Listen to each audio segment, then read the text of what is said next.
Hello everyone. ఇవాళ మనతో పాటు ఉన్నారు ప్రముఖ జ్యోతిష మరియు వాస్తు శాస్త్ర పండితులు జేబీఎం కిరణ్ శర్మ గారు. వారితో మాట్లాడదాం. సార్ నమస్తే సార్. అఖండ ఐశ్వర్యమిస్తూ ఆనంద సిద్ధిస్తున్నాను. సార్ ఇప్పుడు చాలా మందికి చాలా డౌట్స్ ఉన్నాయి. అంటే ఎందుకు వివాహం జరగడంలో ఆలస్యం అవుతుంది? అది మగపిల్లలకు గాని, ఆడపిల్లలకు గాని ఈ మధ్య కాలంలో చాలా మంది వివాహాలు ఆలస్యంగా జరుగుతున్నాయి. దానికి ఏమైనా దోషాలు లాంటివి ఉన్నాయా? లేకపోతే ఏ కారణంగా ఇలా చాలా మందికి వివాహం జరగకుండా ఉంటుంది? మనం గత ఎపిసోడ్ లో ఒకటి చెప్పుకున్నాం, పితృదోషాలు అనేటువంటి ఒకసారి టాపిక్ మాట్లాడుకున్నాం. ఆ పితృదోషాలకు సంబంధమైనటువంటి ఎఫెక్ట్ కూడా ఈ యొక్క వివాహానికి ఆలస్యానికి కారణమవుతుంది. జన్మ జాతకంలో మనకి ఖచ్చితంగా కుజుడి యొక్క ప్రభావం ఎక్కువగా ఉంటుంది. అంటే ఈ కుజుడి యొక్క ప్రభావం వివాహం ఆలస్యం అవడం కానీ తొందరగా అవడానికి కానీ కుజుడే ప్రధాన కారకుడు అవుతాడు. దాంతో పాటుగా జన్మ జాతకంలో కళత్రకారం అంటే సప్తమాధిపతి అంటే భార్య స్థానము భర్త స్థానం అనేది ఉంటుంది. అది నవాంశలో ఉన్నటువంటి అంటే ఇది మ్యాథమెటికల్ ఇన్ఫర్మేషన్. ఒక ఆస్ట్రాలజికల్ గా మ్యాథమెటికల్ గా ఒక రాశి చక్రంలో వెంటనే మనకి నవాంశ చక్రం ఉంటుంది. అది భార్య స్థానం, భర్త స్థానం ఉంటుంది. దాన్ని ఆ స్థానంలో కనుక ఈ రాశికి ఉన్నటువంటి కళత్రాధిపతి నవాంశలో ఎక్కడున్నాడు అనేటువంటి క్యాల్కులేషన్స్, కుజుడి యొక్క కాల్కులేషన్స్, కుజరాహుల యొక్క కంజంక్షన్ కలిసి ఉండడం, శుక్రుడు రాహు కలిసి ఉండడం, వీటి వల్ల ఆలస్యం అవడానికి అవకాశం. ఇది జాతక ప్రకారంగా.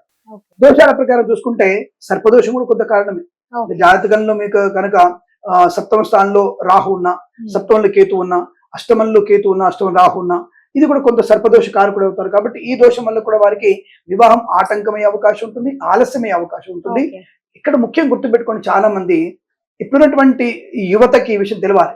మీ జాతకంలో కనుక కుజుడు రాహు కలిసి ఉంటే తప్పకుండా మీరు మగవాళ్ళైతే కుంభ వివాహం అంటే కుండతో వివాహం చేసుకోండి. మొహమాట పడకండి. జర అజ్ఞాన వేదికల వాళ్ళు వచ్చేసి మూఢనమ్మకంలోకి వెళ్తున్నారు అనుకోకండి. పెళ్ళైన తర్వాత భార్యాభర్తలు విడిపోవడం కన్నా ముందుగానే ఉదకుంభం అంటే కుండ కనుక మనం పెళ్లి చేసుకుంటే ఆ కుండ వివాహం చేసుకుని కుండ నీళ్ళలో పడేస్తే దోషం తొలగిపోతుంది. ఆడపిల్లలైతే అర్క వివాహం, తెల్ల జిల్లేడు చెట్టుకి అందరు కూడా ఈ అరటి చెట్టుకి పెళ్లి చేస్తుంటారు. అలా చేసుకోకండి. మీ కనుక ఈ సప్తమ స్థానంలో కుజరాహులు కలిసి ఉన్నా, జాతకంలో ఎక్కడైనా కుజరాహులు కలిసి ఉన్నా, శుక్ర రాహులు కలిసి ఉన్నా తప్పకుండా మీరు అర్క వివాహం, ఆడపిల్లలు అర్క వివాహం అంటే తెల్ల జిల్లేడు చెట్టుకి ఆడపిల్లలు వివాహం చేయాల్సిందే. మీకు తెలుసో తెలియదు చాలా మందికి నేను ఓపెన్ గా చెప్తాను. మనకి ఐశ్వర్యరాయ్ లాంటి వాళ్ళే ఈ యొక్క అర్క వివాహం చేసుకున్నారు. అది ఓపెన్ సీక్రెట్, అందరూ తెలిసిందే.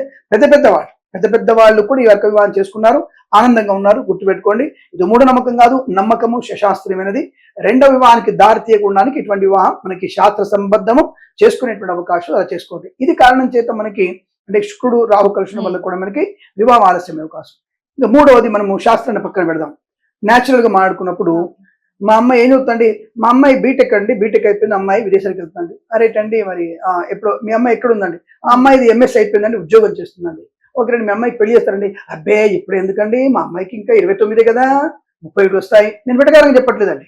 ఏ ప్రాంతం వారైనా అబ్బాయి ఇప్పుడు ఎందుకండి పెళ్లి, ఇంకా మా అమ్మాయికి టైం ఉందండి, బోల్ టైం ఉందండి అంటే 29 వస్తే ఇంకా టైం ఉందా అంటే తల్లిదండ్రులకి కూడా పెళ్లి చేద్దామన్నటువంటి ఉత్సుకత లేకపోవడం. ఆ తత్వం ఏమవుతుంది, ఆటోమేటిక్ గా పిల్లల్లో పెరిగిపోతుంటుంది. మీకు నిజము తెలుసో తెలియదో, ఒక అమ్మాయికి వివాహం అయితేనేమో మోనోపాజ్ లేట్ అవుతుంది, వివాహం అయితే మోనోపాజ్ లేట్ గా వస్తుంది. వివాహం కాకపోతే 35 ఏళ్ళకి కరెక్ట్ గా 30 ఏళ్ళకి అమ్మాయికి మోనోపాజ్ స్టార్ట్ అయిపోతుంది. ఇది సశాస్త్రమైనది. కావాలంటే మీరు సైంటిఫిక్ గా మీరు తెలుసుకునే ప్రయత్నం చేయండి. నేను ఛాలెంజ్ చేస్తున్న విషయంలో 100% గ్యారెంటీ. సో అందుకే వివాహం అనేది ఇద్దరు వ్యక్తుల మధ్య జరిగేటువంటి శారీరకమైనటువంటి సుఖం కోసం కాదు, రెండు వర్ణాల మధ్యటువంటి ప్రాకృతికమైనటువంటి వైభోగము, ఆనందము, రెండు కుటుంబాల మధ్యటువంటి ప్రేమ, అభిమానాలు, పిల్లలు, ఒక పెంపకము, ఒక బాధ్యత, ఒక ఆనందము, ఒక ఉమ్మడి కుటుంబము, ఇవన్నీ కూడా ఉంటాయి. మా అమ్మాయి ఎంఏ అయిపోయిందండి, ఎంఎస్ అయిపోయిందండి, ఇంకా 2-3 ఉద్యోగం చేస్తుందండి. మా అబ్బాయి ఇప్పుడే అండి, వాడికి 30 ఏళ్ళు వస్తాయి. 30 ఏళ్ళకి ఏముంటుంది వాడి దగ్గర? సామెత చెప్తారు, జోకు చెప్పుకుంటారు, బెండకాయ ముదిరిన బ్రహ్మచారి 10 కాడని. బ్రహ్మచారి ముదిరిపోతే ఎందుకంటే వాడిలో వీర్య సంపర్కం ఉండదు, వాడు సాధ్యం కాదు వాడికి, అంటే వాడు మగతనం చచ్చిపోతూ ఉంటుంది. ఇది క్లారిటీ. ఆడపిల్లకి నపుంసక తత్వం ఏర్పడుతుంది ఆ పిల్లకి, ఎందుకంటే ఆ పిల్లకి శారీరక సుఖం మీద వ్యామోహం ఉండదు. అదప్పుడు ఆటోమేటిక్ ఏమవుతుంది, నీకు పెళ్లి మీద ఎప్పుడైతే వ్యామోహం పోతుందో పెళ్ళంటే చికాకు పడుతుంది వాళ్ళకి. అందుకే ఏ సమయంలో ఉండాలి? 22 ఏళ్ళకి నువ్వు మీ అమ్మాయికి పెళ్లి చేయాలి, 23 ఏళ్ళకి మీ అమ్మాయి చేయాలి, పెళ్లి చేయాలి. మీరు అడగొచ్చు, మీ అమ్మాయి పెళ్లి చేస్తారు ఆ టైంకి? నేను ఖచ్చితంగా నా కూతురికి 23-24 ఏళ్ళు పెళ్లి చేస్తాను. ఇది ఛాలెంజ్. మనం చెప్పేటువంటి నీతులు మనం స్పష్టంగా మళ్ళీ ఫాలో అవ్వాలి. 25 ఏళ్ళు వచ్చాయి, కనీసం 25 ఏళ్ళు వచ్చాయి, సరే మధ్యలో చదువు ఆపకుండా 25 ఏళ్ళు వచ్చాయి. కానీ మరీ 29 ఏళ్ళు వచ్చి 30 ఏళ్ళు వచ్చాయి చేయనుంటే కూడా అంటే మా అమ్మాయి సెటిల్ అవ్వలేదండి, ఇంకా ఇక్కడ ఏంటి, నాకు ఇప్పుడే ఉద్యోగం వచ్చింది, 1 సంవత్సరం ఉద్యోగం చేస్తాను, 27 ఏళ్ళకి ఉద్యోగం వస్తుంది, ఇంకోసం ఉద్యోగం చేస్తాను. ఈ ఉద్యోగం చేసరికల్లా నువ్వు చేసేటువంటి ఏమేమి ఉంటాయో తెలియదు దాంట్లో. ఈ లోపల ఈ పిల్లానికి 29 ఏళ్ళు వస్తాయి. వీడికి అమ్మాయికి ఎందుకు ఇంత పిల్లలు వీడు అడుగుతాడు, నీకెందుకు పెళ్ళి వీడు అడుగుతాడు. ఈమెకి జుట్టు ముందర, ఆయన జుట్టు వెనక ఊడిపోతుంటుంది. ఈమె జుట్టు ముందర ఊడిపోతుంది, వాళ్ళ జుట్టు డిప్ప వెనక ఊడిపోతుంది. వానికి నీకు బట్ట వచ్చింది, నీకు పుట్ట వచ్చింది అంటే వాళ్ళల్లో ఏదైతే స్వీకరించాల్సిన సమయంలో స్వీకరించకుండా అది ప్రకృతికి విరుద్ధంగా వెళ్ళిపోయి మాకు సరిపడలేదు అనుకుంటారు. ఇది న్యాచురల్ గా చెప్తున్నాం మీకు. అంటే ఇవి జరిగేటువంటి దాన్ని వాళ్ళే వాయిదా వేసుకోవడం, ఇవన్నీ కూడా వాళ్ళ జన్మ జాతకంలో లగ్నము, పంచమ స్థానము, వ్యయస్థానటువంటి ప్రభావం చేత ఇవి అంటే వాటి మీద నిరాసక్తి ఏర్పడం. ఇంకా ఏదో సాధించాలి, నేను ఇంకా ప్రూవ్ చేసుకోవాలి. ఏంటి నువ్వు ప్రూవ్ చేసుకుని బొందా? ఉద్యోగం చేస్తున్నావు సరిపోతుంది, సంతానం ఉంటుంది, వివాహం చేసి సంతానం కనవచ్చు కదా, పోయింది అంతేనా అంటే లైఫ్లో ఇంకేముంది, లైఫ్లో ఇంకేం చేస్తారు నాకు అర్థం కాదు. ఉద్యోగం చేస్తున్నారు, తర్వాత ఇంకేం చేస్తారు? నీకేదన్నా అంతరిక్షంలోకి వెళ్తారా? అలాంటప్పుడు నువ్వు ఇటువంటి విషయాలు ముందు నుంచి ప్లానింగ్ ఉండాలి. అంటే నువ్వు చేసేది ఏమిటి? నువ్వు ఒక బాధ్యతగా ఎదుగుతున్నావు, ఉద్యోగం వచ్చింది, మంచి సెటిల్ అయిపోయినావు, ఆ టైంలో పెళ్లి చేసుకుని నీకు సెటిల్మెంట్ వస్తుందిగా.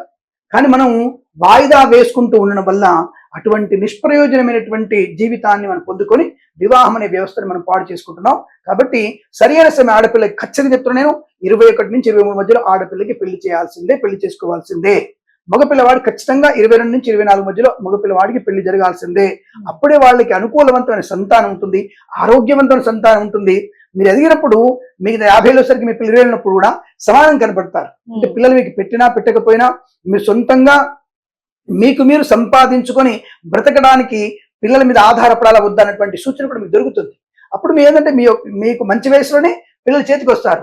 వాళ్ళు మిమ్మల్ని ఉపయోగించుకుంటారా, మీకు ఉపయోగపడతారా అనే విషయం ఆలోచించి వాళ్ళతో ముందుకెళ్దామా, మనమే ఉందాం, వాళ్ళు హ్యాపీగా ఉంటారా అనే నిర్ణయం కూడా తీసుకోవడానికి అవకాశం ఉంటుంది.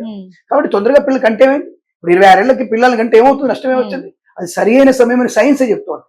కాబట్టి ఈ జ్యోతిష్ శాస్త్రాన్ని, సనాధర్మాన్ని తప్పుగా అర్థం చేసుకునే వాళ్ళు, తప్పుగా మాట్లాడే వారికి నాలాంటి వాళ్ళతో మాట్లాడితే స్పష్టమైనటువంటి ఆధారంతో మాటలు మాట్లాడే ప్రయత్నం చేస్తాం. అది నిరూపణ చేయగలం మేము కూడా, అది విషయం. కాబట్టి ఈ కారణాల చేత వివాహ వ్యవస్థని మనం దూరం చేసుకుంటూ అనాగరికమైన ప్రపంచంలో ఇంటర్మీడియట్ లో ఒకలాంటి, ఇప్పుడు తప్పుగా అనుకోవద్దు మన ప్రేక్షకులు కూడా, ఇప్పుడు ఇది మన ఈ వీడియోలో చూస్తుంటాం యూట్యూబ్ లో, స్కూల్ పిల్లలు బెంచ్ మీద కూర్చొని టీచర్ రాకపోతే ఒక మగ పిల్లడు ఆడపిల్లడు సిగరెట్ తాగడం, ముద్దులు పెట్టుకోవడం, ఒళ్ళో కూర్చోబెట్టుకోవడం, ఇలాంటివన్నీ ఎన్ని చూస్తున్నాం. తప్పుడు మార్గంలో వెళ్తున్నాం ఎన్ని చూస్తున్నాం మనం. అంటే చెట్ల కింద పుట్ల కింద, ఇప్పుడు హాస్టల్ దగ్గర చెట్ల కింద పుట్ల కింద ఎలా ఉంటున్నారో చూస్తున్నాం. నీకు శారీరకమైన సుఖం కావాలనుకుంటున్నావా, పెళ్లి చేసుకో, పని అయిపోతుందిగా. తప్పుడు మార్గంలో వెళ్ళి మోసపోవడం కన్నా పెద్దలను ఒప్పించి నువ్వు పెళ్లి చేసుకుంటే పని అయిపోతుందిగా. అంటే ఇప్పుడు అక్రమమైన సంబంధాలు పెట్టుకొని మనసును అర్పణ చేసిన శరీరం కూడా ఇచ్చేసావు. అంటే ఒకరితో శరీరం ఇచ్చేస్తావు, ఇంకోటి పెళ్లి చేసుకుని వాడి శరీరం అప్పచెప్తావు.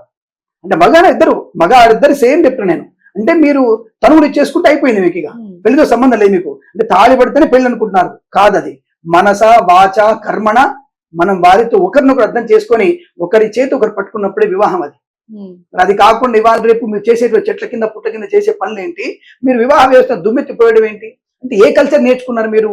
అంటే మీ పెంపకం తప్పు ఉండాలి, మీరు పెరుగుతున్న వాతావరణం తప్పు ఉండాలి. కాబట్టి ఇటువంటి అనేక కారణాల వల్ల వివాహ వ్యవస్థ అనేది నష్టాన్ని కలిగించే అవకాశం, ధర్మాన్ని తప్పుదో పట్టించే అవకాశం కలుగుతుంది. కాబట్టి దయచేసి జాతకంలో దోషాలను నివృత్తి చేసుకొని ఇప్పుడు చెప్పినటువంటి కారణాల వల్ల వివాహం ఆలస్యం అవుతుంది. కాబట్టి దాని పరిహారాలు ఏం చూసుకోవాలి. తప్పకుండా మీరు ఇటువంటి వివాహం ఆలస్యం, కొంతమందికి పాపం నిజంగానే వాళ్ళకి పెళ్లి ఇంట్రెస్ట్ ఉన్నా వివాహం ఆలస్యం అవుతుంది. అలాంటి వాళ్ళు కానీ ఇలాంటి వాళ్ళు కానీ ఏం చేసుకుంటే దోషం పోతుందంటే, పార్వతీ పరమేశ్వర కళ్యాణం, శ్రీ వెంకటేశ్వర స్వామి వారి కళ్యాణం జరిపించుకుంటే అనుకూలవంతమైన శుభ సమయంలో మీకు వివాహం జరుగుతుంది. అనుకూలవంత ఆనందయోగ్యంగా పొందుకునే అవకాశాలు కూడా బలంగా ఉంటాయి. ఓకే గురుగారు, థ్యాంక్ యూ. సర్వే జనా సుఖినో భవంతు. ఆనంద సిద్ధి.